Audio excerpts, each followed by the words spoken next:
to extend a warm welcome to everyone who's joined us, and also a special warm welcome if this is your first time in an audience with the President, or if you're watching this on video. My name is Al First. I'm going to be your chair for the next hour. And so my first job is to hand over to the President of the Spiritualist National Union, Minister David Bruton. David.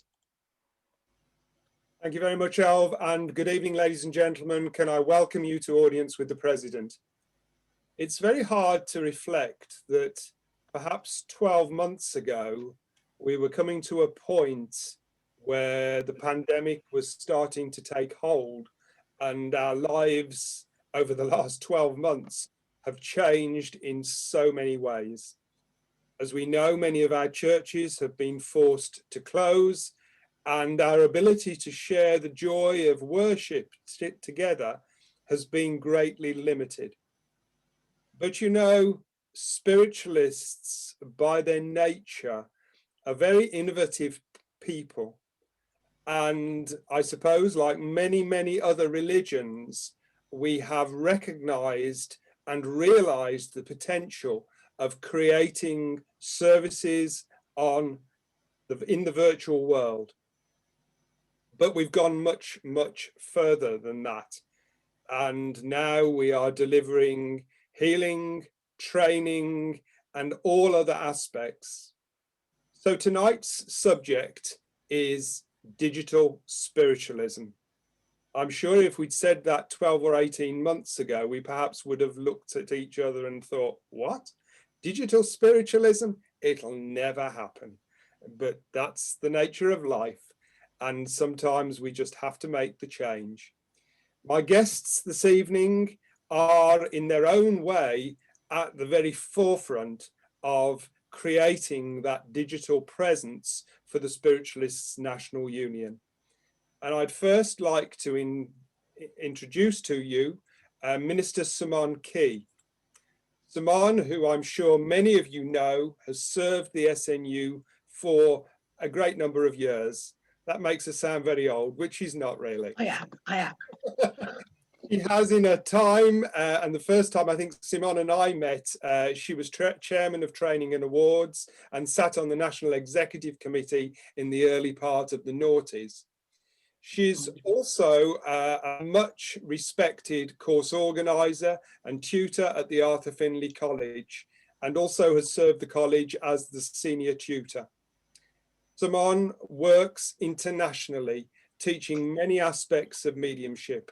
And I know that she travels throughout Europe, America, and into the Far East as well. So I suppose she's well placed to understand the international aspect of spiritualism and mediumship. Last year, she was appointed as the chairman of SNUI. And I know that this has brought a new challenge to Simone, one that I'm sure she's rising to and relishing that opportunity. So Simone, on behalf of everybody in our audience tonight, can I welcome you and thank you so much for joining us. Good evening. Good evening, and thank you very much indeed for that lovely introduction. And yes, I am so enthused about SNUI. And the potential for where it can go. So thank you for that. Absolutely, and I hope we're going to do that this evening in some of our discussions and the questions that our audience are going to ask. I have to admit, the second gentleman who is the guest tonight, the first time I met him is when he came online about half an hour ago. We are getting very international and very cosmopolitan with Audience with the President. Last week we welcomed a guest from Salt Lake City, and this week we have a guest from California. And he's not seeking to make us jealous at all, but apparently California at the moment is considerably warmer than the UK. So we'll all just sit here and bask in that warmth. Daniel is by profession a trauma specialist, and he works with individuals to find their inner resilience. I'm sure that that's something that we can all relate to. Having been involved over the years in many aspects of mediumship and healing, it is with spiritualism where he truly feels that he has found his home. He, of course, is a committee member of SNUI, and I really love this portfolio they've given you. Daniel is responsible as the national representative for all the countries that don't have national representatives. So I think that's great. I just love that. Only the SNU could do that. He's also, he works behind the scenes organising the SNUI newsletter, and anybody that's been onto SNUI will appreciate how important that is. He creates advertising, organises social media activity, and he's supporting spiritualism in any way he can. So Daniel from California, Daniel Phoenix, welcome and thank you very much for joining us. Thank you for having me here. Appreciate it. That portfolio you expressed of me sounds so great. I'm usually the one who just likes to smile at everyone and laugh. So that's a great introduction. Thank you. Thank you, Daniel. Thank you very much indeed. So then let's kick off. And I'm going to start, Simone, with you and ask you when you actually did your first online service. Can you remember? Yes, the first thing I did online was an online demonstration, and this would have been in March last year, obviously. Yes. And I was terrified, absolutely terrified. I mean, you know what I'm like. I am a real Luddite when it comes to technology, and the idea of doing anything technical, I mean, still frightens me anyway. But you just get used to it. But the fear was amazing, and having been used to demonstrating for countless numbers of years, I realized that when I looked at the figures of the people who were watching, we don't get rooms full of those kinds of numbers. And that's where I really saw the potential for working online.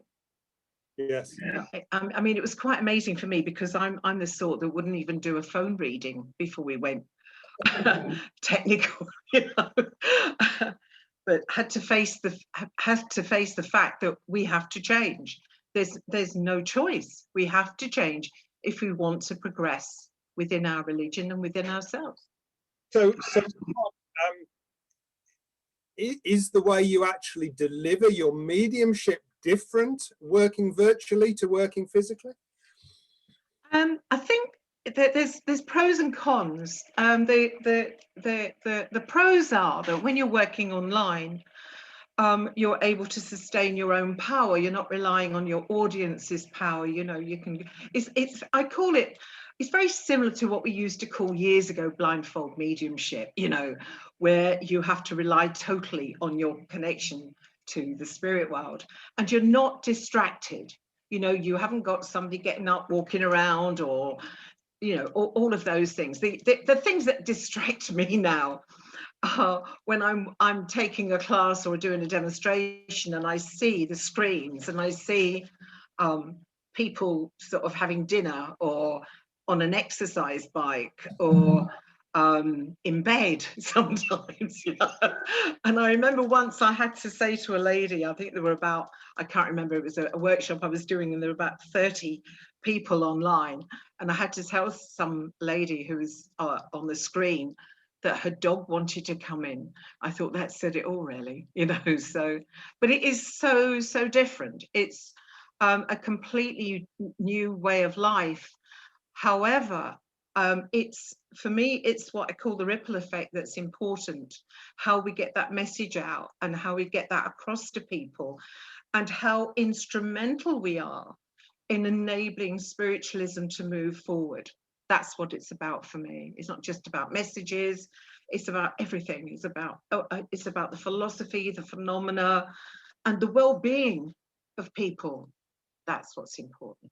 And that's what I feel we should be, you know, propounding. Absolutely. And it's fair to say, Simone, having had the figures at NEC the weekend before last, your membership at SNUI has gone up by 50% or yes. there? Yeah. which is We've got a total. I did come armed with figures because you know what I'm like. But we've got a total now of 1,535 members, and 445 of those are already individual members. So we've got 445 who've also joined SNUI as well, which is great news. And we're also represented in 33 countries, and we have 17 national representatives that support those countries as well. And they have regular meetings, and they have a regular contact with their members as well. So, and obviously it's all about SNU, you know, and that's our religion, and therefore that's where our members can get answers to questions or help to explore, because that's what we should be doing. We should be helping people to explore our religion as well. The one thing that I'm really excited about with SNUI, I think that's probably why I took it on in the first place, was because for me it appeals to people who don't know about spiritualism, who maybe haven't looked at becoming a member of spiritualism, and it shows them who we are, what we do, and how we serve. And for me, that's important, that we reach out to the world and help people understand what we're all about. And it isn't just about messages. It's not just about demonstrations. Of course, they're very important to most people in the beginning of their unfoldment, but not necessarily everything. But once we've got our message, we must look at the philosophy, you know, and that's where I think SNUI really comes into its own, because we have so many classes where we can we teach where you can find, rather, you know, you can find, you know, circles, talks, workshops, demonstrations, ongoing progressive development, not just the one-off, you know. And also on top of that, we've got the availability, every student's got the availability to go for awards and training online now.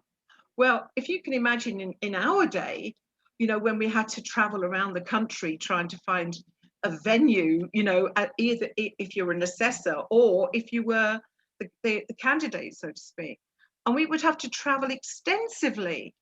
And look at how now we don't have to move, you know, it's all at our fingertips. And that has to be the way forward for me. Because if you know, we've got so many, you know, wonderful students that come from all over the world. And when we look at the price of flights, but more importantly, the availability now, you can't get them, you know, but it still keeps people together. I believe our purpose is to help people find a community. Yes. And we should be, that's what we should be developing, that sense of community that everybody, no matter where, and I know I've said this lots of times, but you know, I've heard so many times over the years, and I'm sure you all have, about, oh, there's nothing going on where I live, and I live too far away, and so on. And now there's no excuse. The only excuse is if you haven't got the internet. Yes. But everything is at your fingertips. And we're even, SNUI is even providing, you know, events for people outside European time zones. So, you know, we've got a lot of people, say, in Australia and in America and so on, and the Far East, who can join in at their own time rather than some unearthly hour of 3 or 4 in the morning, you know. That's brilliant. So, you know, all those things matter, I think, because for me, it's you know, we have a huge online community, and our aim is to expand national spiritualism, and it's helping to meet the needs of people today. Yeah. And that's how I see it. I'm really excited about it, really excited. Yeah, that's absolutely brilliant. I think it's worth noting that last year there were 29 boards held for awards. Wow. And in a year when we were living under restrictions, the majority of those were virtual boards, but it just proves the amount of students that we managed to help in their award. Yeah, fantastic. Yeah. Now, I'd like to ask you another thing before I come over to Daniel. Right. If you study the history of spiritualism, we know well from our reading around the likes of Andrew Jackson Davis that spiritualism, I think, the advent of modern spiritualism was undoubtedly planned by the spirit world. And I'd like to suggest to you, Simone, and I'd be interested in your views, given the fact that SNUI is now 12 years old, I wonder if there was a bit of foresight there from the spirit world, seeing what was coming up in humanity. I'm not suggesting prediction, by the way, before anyone suggests I'm doing the wrong thing. We don't use the word prediction, we use the word trend. Okay. We're on trend, you know, because we actually, and like I'm sure many other religions, we already had a strong online presence. You know, I'm thinking back to the early times of SNUI when you used to have to communicate by typing. Typing, absolutely, yeah. And we took Zoom on a couple of years ago. So how fortuitous was that spiritually? So what's your view? And perhaps, Simone, I'd like to ask you, what's your vision for the future of SNUI? We've seen the membership grow. You know, where are your targets for membership? And if we are going to truly become an international organization, which I think we're already pretty well there, you know, how are we going to develop that? Oh, big questions, but I feel that I actually feel that the spirit world was very much a part of the progression of this online work.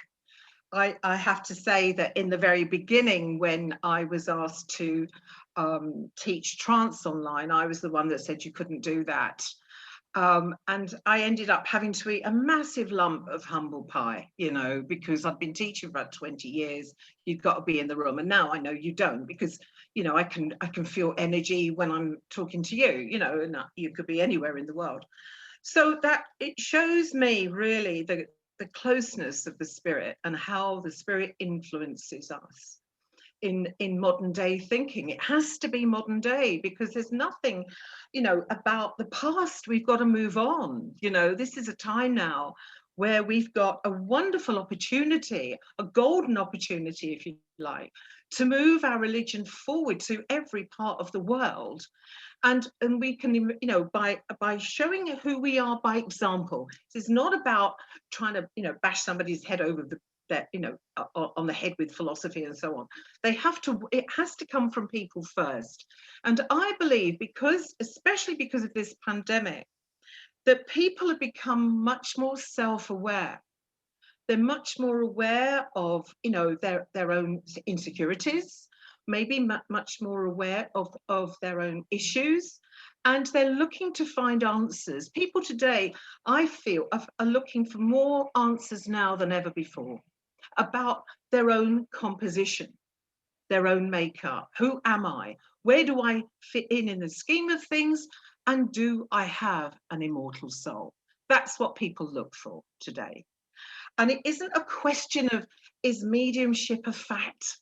That's not the point. We've moved on from that. We've now got to be there for people. And for me, and at the risk of maybe others not agreeing with me, and I really don't mind, but I feel it's all about personal development now. That's the area that we should be looking at, the individual, you know, looking at how that individual connects with everyone, of course, including the spirit world as well.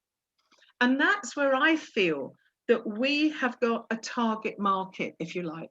If we can market, if for want of a better word, our religion to show people that we're not about, you know, being remote and isolated, that we have got a community, we have got people that they can go to that can answer questions on what we're about, what we stand for, and so on. But it has to be current.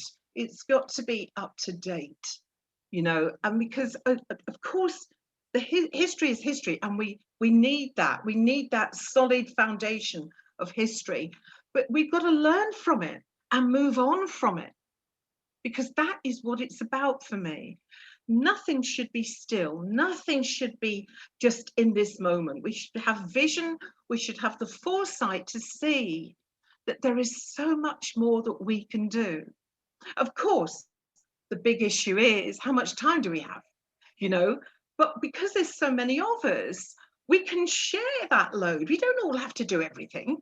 We can share that load, and we can look at skills that some people have and others don't, and so on, and use those skills, and also, you know, pursue those skills to help people in their need today. There is a lot of need out there today. A lot of people are suffering. I think more so than most any other time I've known. And, you know, and okay, we've talked about, you know, this has been quite current to talk about mental health issues, but loneliness, which is part of mental health, isn't hardly ever addressed, you know, and we should be out there. No, I don't mean literally, because I'm not allowed to go out of my house, but I mean, we should be using this tool, this facility of the internet, to promote that and to show people it doesn't matter who, you know, how you feel, I'm there for you. I'm just there for you. Brilliant, brilliant. You know? I'd like to bring Daniel in now at this point. And Daniel, talk to us a little bit about your job as the country representative for the people that don't have country representatives. You know, what kind of questions do you get asked? I'm very conscious that here in the UK, we are in clover, because we currently have 300 SNU churches. There are many other churches, independent and Christian spiritualist churches. You can get spiritualism virtually in every town in the UK. Now, a lot of the people that are involved with SNUI don't have that facility. So what kind of questions do you get asked, and what kind of help and support do you need to be able to provide? Thank you. That's great questions. For me, when communicating with others in countries outside of the main hub of support through churches, some of the biggest questions I get are, what about us? When will there be a time set for us? You know, are we taking note of, does the SNUI realize that we're here too? And it's not asked out of any kind of malice. It's asked because, as Simone pointed out, that right now many people are in the space of really needing and desiring connection more than ever. And on top of that, we have individuals who have this calling. Spirit world has awakened them to a different level of understanding. And now in their homes, which they already feel isolated, they now feel maybe even more isolated. The mere fact that, how do I find someone to talk to with what's happening within me, within these walls of this self-reflection that's occurring and this awareness that's happening to me? And if the note of, for each of these countries, a lot of them ask, you know, what's next for us? And for many that are outside the main time zones where it's difficult to attend any event on program, it has been a great addition to have some of the additional hours added, like for the Australasian communities or countries, as well as for some of the Americas. It's great because there are opportunities to join. There's still some limitations in what's available, yet, and this is something I continue to remind, is that we're in a progression. We must start somewhere in order to know where to grow.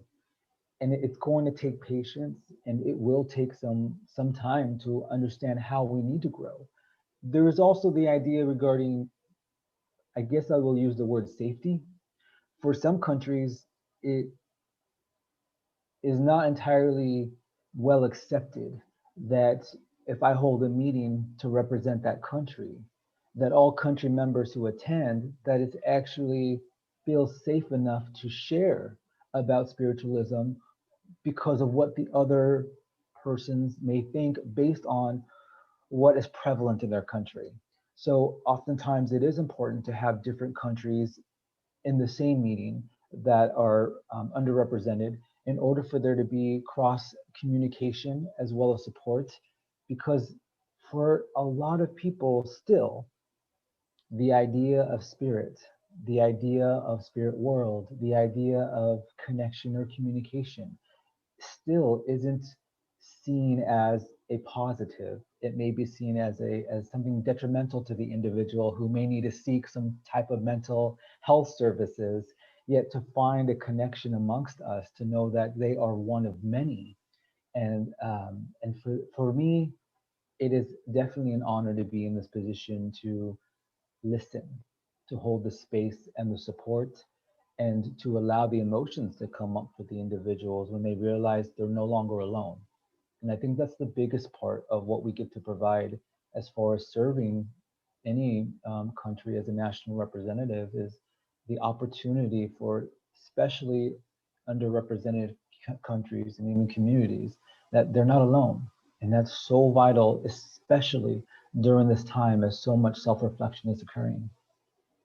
Can I ask you, Daniel, you've said very eloquently that you meet people from all over the world. So that's people perhaps from different cultures, different backgrounds, different levels of education.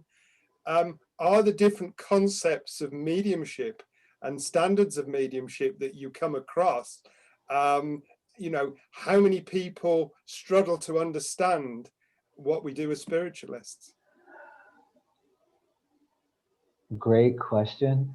I'm attempting to formulate how to answer that in a way that makes sense to all, because some languages, the idea or the translation of mediumship isn't what we understand it in English. So, for example, my own culture, to simply say mediumship is not as equivalent to explaining walking with spirit would be more of a translation for me. Yet I do see, and I feel that it is important to understand that the language that we have used commonly amongst us all may sometimes make it difficult for those, especially non-native English speakers, to have a connection to what that word means. And I feel that's where it's more important to provide the presence, whether it be of healing. The power of that presence, of connecting, is so vital because it moves beyond the language. And you said standards.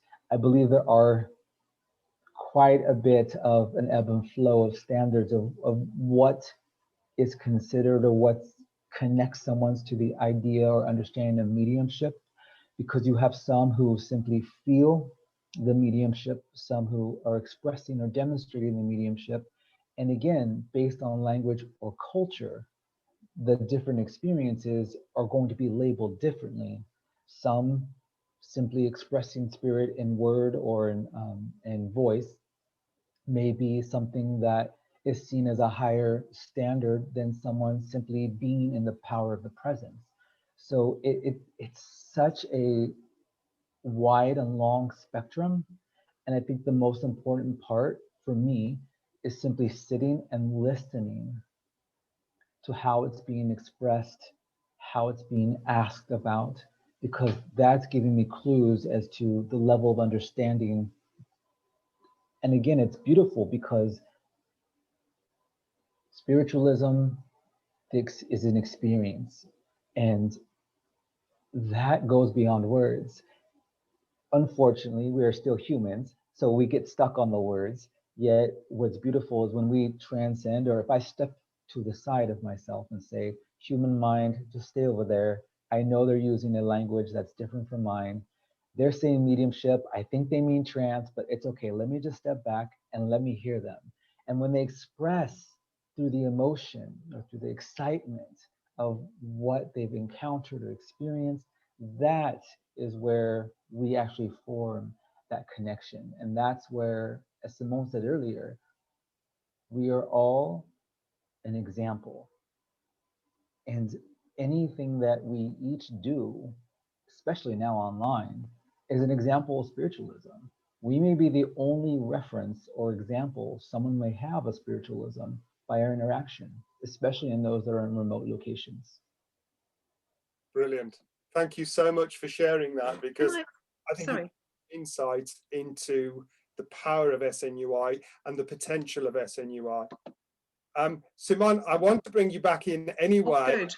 Good. Okay. How do I get rid of that? Just a minute. Okay. Oh, I can't get rid of it. Don't worry about it. Yeah. Okay.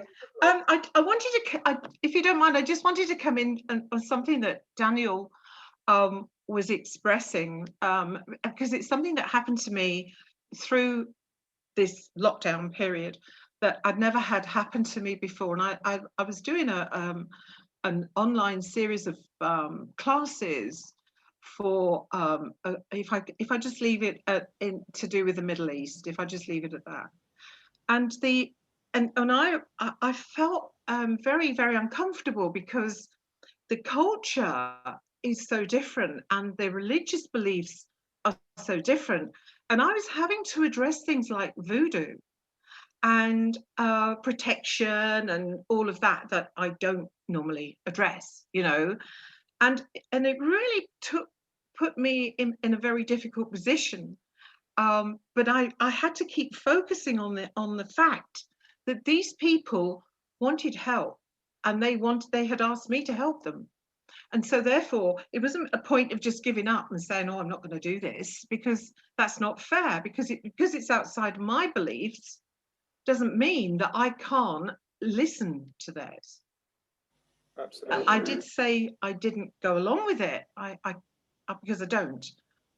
But I understood where they were coming from, because this is pure indoctrination. Yes. And that's a very difficult issue. And these are going to scope the scope as we widen SNUI that we're going to have to deal with. Yeah. So that's fine. I'm going to very quickly, because I'm conscious we're running a little bit over time. But it's been a fantastic discussion. I've got two things I'd like to say. I would certainly like to give a shout out to Veronica Jenkins, who is actually on the meeting, who has, since the beginning of lockdown, done a fantastic job in promoting everything that's going on virtually, church services, promoting the SNUI, promoting with the president. She's a lady not a million miles from me, and she's taken this on her own initiative, and I think she's done a fantastic job. So Veronica, if you're still in the meeting, you can bask in the glory for a moment or two. I have one more question, Simone, before I ask Alf to open up to the audience. We've heard today from our Prime Minister here in the UK about the lifting of lockdown and the roadmap out of lockdown. And all of these churches that have created these virtual services and have opened their doors to the world effectively, you know, welcoming people from many, many different parts of the world. Can I ask you to give us your thoughts about how we move back to physical services of worship? And do you think that we've got to find some form of halfway house that retains the virtual? Yeah, I do, because I think that this last year really has been a dramatic change in that sense of community and communion in the church. And maybe just a thought, if we broadcast through the internet what it's like to be in a church, that might bring people back in. If they can see that it's that sense of fellowship that matters, that it's that togetherness and the fact that we're all there to be in the power of the Spirit and not just to grab a message on a Sunday, you know, that it's so much more than that. And I feel that maybe we've got to start to do something like, if you know, maybe videoing church services, but but not just with people just coming on as they do now, but to watch what's going on in the room. Because I feel that what worries me for the future is that people are going to become complacent. I don't have to go anywhere anymore. I can just press a button. I can be in my own home. You know, I mean, I know myself. I mean, I know many people that are here this evening. A lot of us do readings, you know, and I know in one day, I think I did one in Colombia, one in Japan, and one in Tasmania, and I hadn't moved from my chair, you know, and that's part that sort of frightens me a little bit, the fact that it can become so easy that people don't put themselves out, but they miss out on that feeling of togetherness. And so that's where I feel we've got to start showing people what they're missing. Yes, and I think that is going to be crucial as the churches begin to reopen. And I'm sure there's going to be many people in the audience that have got views and opinions on that. And before my executive producer cuts me off, Alv, I'm going to hand over to you and thank you. Can you move us forward to the questions from the audience? As if I'd cut you off, David, goodness me. Some fascinating points there that have come up in that discussion. And digital spiritualism is not just about the technology, it's about the change that we all face as we start to encounter people from across the world, this capacity that it has. I can see some hands going up already, and I've got some questions coming through in the chat box, I think. So first of all, I'm going to ask Tim if you would unmute and ask your question. Good evening, everybody. Lovely to be here. Good evening, David, Simone, and forgive me, Darren, I think it was. And I did love his introduction. Very spiritual man, obviously. I have two questions, so I will try and keep them very, very short. I know I'm being naughty there. One for David and one for Simone. Very quickly, David, if I can. The exponents, I'm going slightly away from SNUI here with your question. The exponent, each district has an exponents education scheme, as we know. If I'm right, I think there's 14 districts. I've certainly done several online Zoom classes for Merseyside district for their exponents education system. Can I ask how many of the districts are still teaching whilst their churches are locked down through Zoom, their education systems? Well, I can say certainly that West Midlands have continued their exponents. Excellent. North have continued their exponents. Merseyside have continued their exponents. I think other districts do aspects of education, but they don't all run an exponent scheme. But interestingly, only within the last 10 days, I've been invited to teach on the Scottish and Irish scheme that they are launching this year, which again is brilliant. I remember going up to Scotland a couple of years ago and being challenged in a church by a gentleman who said all the teaching goes on south of the border. You know, I'd actually come up to do some teaching while I was there, although I was there for other reasons. So he kind of blew himself in the foot a little bit there. But yeah, I think, and I think what we've got to do, and without wanting to hog the rostrum, what we have to do is recognize our spiritualism in all of its aspects, including the districts, have got to change, have got to innovate, and we have got to reach a wider audience. And I think both Simone and Daniel have made that very clear tonight. So I'm going to hand back, Tim, for your second question for Simone. Thank you. Simone, good evening. Yeah, hello. Hi, Tim. Somewhat like you, I came into technology and teaching through technology, kicking and screaming. And because of my lack of education, thought there's just no way for me to be doing this.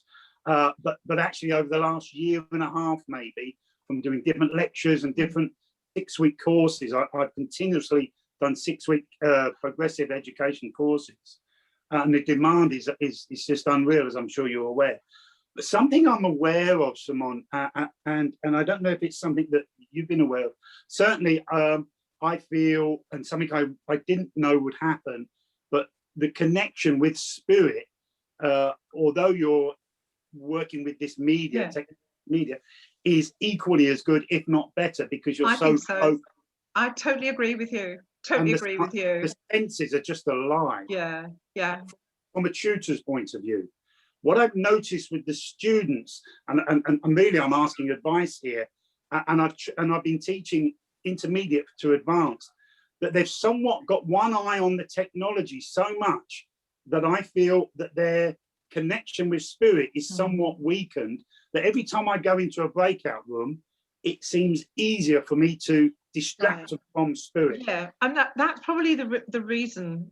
Well, I know that's the reason why I don't go. I'm talking about that level, not beginners. I'm only talking about intermediate to advanced. I don't go into breakout rooms. And I've stopped doing that. Yeah, because what I do is I give them their time, and then I come back and I expect them. No, I'm not asking. I expect them to give me the issues that they've had to deal with. Absolutely. And so on, because I feel that it's intimidating. You know, when you, because I know it would put me off as a student, and it had done in the past. So I think there are ways around it, Tim, where, and also to give students the opportunity at the end to say, how do you feel, without making a big deal of it, you know, is there anything you feel that I could have added to make your time a little bit easier? You know, on a technical side, don't give them carte blanche, because that'd be awful, you know. Probably say you want my money back or something, you know. Not yet, but I'm sure it will happen. But I would, you know, I like to ask things like that as well. You know, that is there anything that made it easier for you, or what did you find difficult on the technical side as well as the rest? Yeah. Okay. You know. Thank you very much. Oh, you're welcome. You're welcome. Thank you, Tim. And really interesting for the rest of us to know that we're all grappling with these issues that perhaps we've not faced before. So it's good to know that working in collaboration with the spirit world, that the answers are there, and we're really getting to grips with these new ways of working. I've got a question here which does relate to SNUI, and perhaps both Simone and Daniel could answer this from their perspective, and that is about what does it feel like, and this is from someone who is not yet, I say yet, a member of SNUI, perhaps that will change after today. What is it like as opposed to being a teacher / student on SNUI? How is that different from perhaps we're used to in a church, in a workshop, or a circle situation? I'll ask Simone first, and then we'll go to okay. Daniel. Well, I think for me that the difference is, you know, the difference between being online and in a room, basically. And you know, when you're in a room with people, quite often I think it's much easier to be able to express things to people when you're in the room rather than online. So it takes a while to get people to warm up and to open up and to feel relaxed, if you see what I mean, you know. And also, obviously, if you've got an audience, you're one of a number, whereas this is like looking on to something, isn't it? You know, you don't feel as much a part as in terms of energy, but you do in terms of the event. So it's about it, and basically what I'm trying to say is, it's about, when you're working online, it's about losing your own identity, in terms of you lose yourself and you become one of a group. Whereas when you're working in the room, and you're in the room and you're teaching in the room, then you're dealing, you know, you're trying to deal with people as a group, and hoping that you know, that they open up and talk to you. But I'm finding personally, and I don't know about other people here, I'm finding that people are less likely to open up online than they are in the body. You know, when you do a church service, for instance, online, it's much harder to get a response from the recipients than it is when you're working in the room. You know, people feel maybe they're a little bit more self-conscious being online, you know, knowing that their screen's up there. I don't know, but that's the difference. But it's one we'll get used to, and that's the point. We will get used to it. We haven't got a choice. We're going to get used to it, you know. Progress. Yeah. I'm going to go over to Daniel now to get Daniel's perspective, and perhaps I'm sure Daniel's been involved taking as a participant in many SNUI sessions, and I think it would be interesting for those here who perhaps haven't yet to hear that perspective. Daniel. Thank you, Alf. As far as participating online, there's some great positives to that, and of course we've already mentioned that as part of tonight, wherever you are, event. The thing though for me is that it can feel more personal, more like just now you're spotlighting my video. It's a good thing I made sure I looked decent before you spotlight my video. For some, it can feel overwhelming when we log in and we expect, we have an idea in our head of how, in our mind of how it will be online. I'll be this small little square way over here, and it'll be comfortable for me to be not so spotlight. But if it's a smaller class or there's a need to exchange, then the video opens up and all of a sudden I'm unprepared for that kind of a spotlight. So that's one thing that can be a drawback. And at the same time, it can also be a positive because now I feel I'm included. You're taking the time to include me in something. And that's something I may be missing from where I am. Again, I'm speaking more from those who may be remote or not used to having in person. The other thing I see though is technology issues. Sometimes I keep hearing the facilitator speak about don't go to the chat room. I can't find the chat room. So did I do something wrong? I don't have the chat room. So there's a lot of, again, pluses and drawbacks to being online. And I feel that what's most important, and Simone did touch on this, and that is the way that we adapt, we progress. And I think a lot of it can be made into a fun situation. If I am speaking, which happens often, and I forget to take myself off mute, it's funny. We get to laugh about it, and that becomes more personal. And others realize I can laugh here. It's safe. We can make mistakes on technology, and I feel that gives us an opportunity to realize I can take the next risk in demonstrating.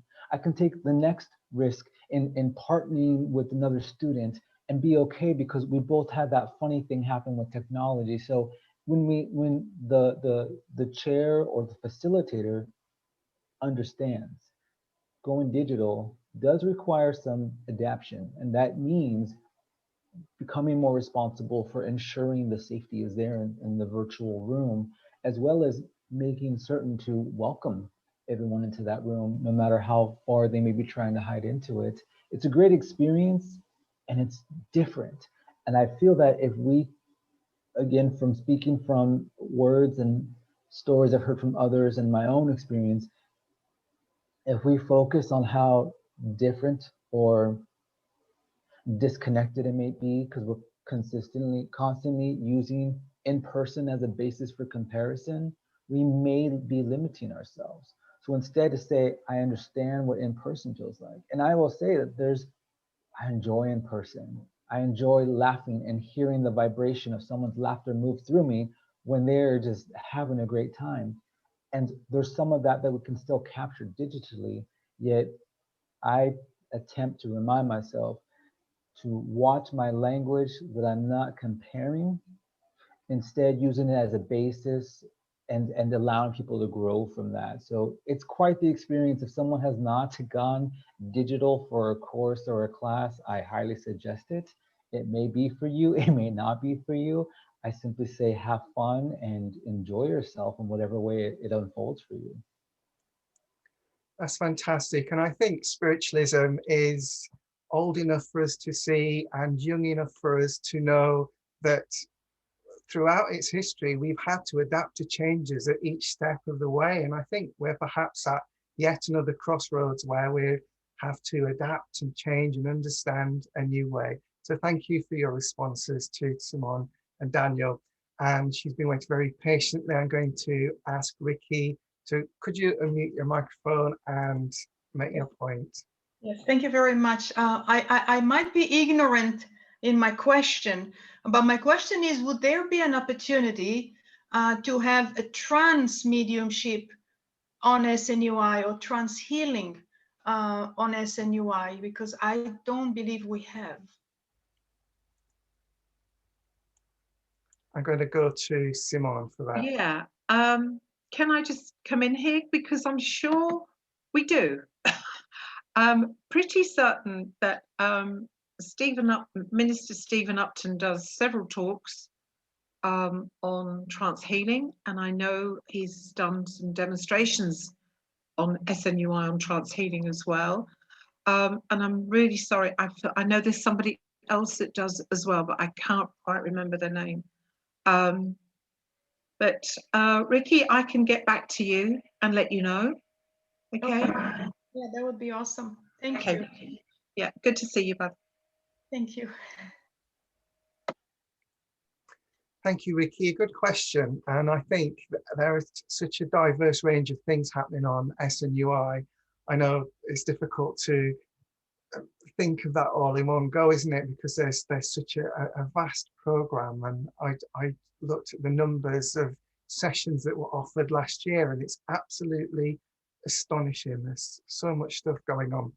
I want to mention a comment from Lorna that has come up in the chat box. And Lorna says that it's been really great for people like herself who have experiencing mobility problems and can't travel to churches or any great distance. And she tells us that she's learned such a lot on SNUI since the lockdown, perhaps even more than she's had opportunity to at a church. And she's attended classes on philosophy and healing, and she's learned a great deal from that. So that's fantastic to bring in that experience from someone. Have another question here coming through in the chat box, which I'll just relate to our panel. Talk about that spiritualism has come a long way online in the past decade or so, and talk about how it started, I think conceived from an idea by Kipling and Minister Stephen Upton. Do either of our panel feel that we've yet reached our potential with moving spiritualism online? And what do you think we've learned over the past decade? Who would like to go? Simone? Oh, yes, please. Oh my goodness, to think that this would be it. I can't cope with that. We've come to the end of it. We've just started. This is just the beginning. We're just getting used to all the different variances, if you like, within technology, within people, within destinations, and so on. But the vision is huge that we can do. I mean, when you think that, you know, we can have a talk, a lecture, a demonstration of mediumship, we get hundreds online at those events. We would have to get somewhere like the Albert Hall, you know, to have that number of people in any one building. And I see it as something that's, we've just started. This is just the beginning of so much more. And I feel that there will be more interaction, more personal interaction online, you know, through the teaching and the philosophy and the understanding and the exploration, because for me, that's what we're providing. We're enabling people to explore our religion, not just to become but to explore, and that's what motivates me, the fact that we can take this out to people who don't know about spiritualism. And we're not saying you've got to be one, but please understand who we are before you make up your mind. You know, absolutely, the potential is absolutely incredible and really exciting. We've got time just to hop over to Daniel for his comments about what potential he thinks is there. Thank you, Al. I'm so excited Simone went first because she expressed it greatly. And, you know, to imagine this is our potential, it's so limiting. We know there's so much more opportunity and it will continue to unfold for us. It's very similar to any of our aspects when it comes to our own spirituality or development. At any point, if I were to think back 10 years, that was my potential. Sorry. I'm just laughing because I recall who I was 10 years ago, and if I thought that was my potential, oh, pray for me. So I'm grateful that the mind is willing to open to know that there's so much more. And my hope is that we continue to imagine similarly for ourselves in development as well as for what is going to happen for us online, and also to really know that this has been such a monumental time, not only for reflection, but also for seeking. And a lot of us have been searching and spent more time online than when we may have previously done.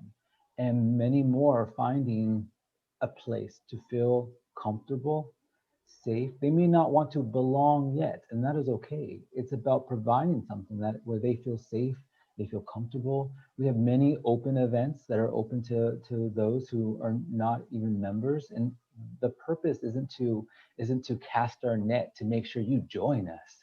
The purpose is to share, to give what we are, to give of ourselves, to be of service. And I feel that the beauty is all there for many to see. And that's what the beauty is of having digital offerings, is that people get to experience what they may not normally have an opportunity to experience. And if any one person can have a benefit from what we are all doing, all of us on this panel, including those behind the scenes, all of us, if one person just has a different impact in how they choose to lead their lives with more awareness about who they are and the limitlessness that they contain within them, then we've done more than what we could have imagined. It's so priceless what we get to offer. And I feel that so much, again, is available. And I'm excited for the next 10 years so I can look back and laugh again like I just did now with you all. Absolutely is exciting. And I love that you've mentioned that we're able to have a platform where we can share things. And Moira in the chat box has just made the comment that these kinds of things online are opportunities for tutors as well as students to watch each other's teach. For example, on SNUI, we can learn from each other, and that sharing helps us all to grow. And Simone mentioned earlier my favorite phrase, community and communion.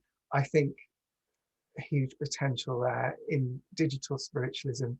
We are out of time, so I am now going to hand back to David for his closing comments. David.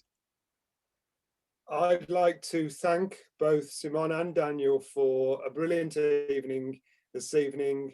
You've given us a great insight into SNUI and this digital spiritualism that we're all embarked upon. Couple of points to close. My reflection would be, we must, and often, you know, I think we underestimate the spirit world. They are tremendously innovative, and they will help us and support us and lead us forward. And we've also got to be aware that 10 years ago, the technology we now accept as normal, Zoom calls with 600-700 people, 1,000 people on, just wouldn't have been possible.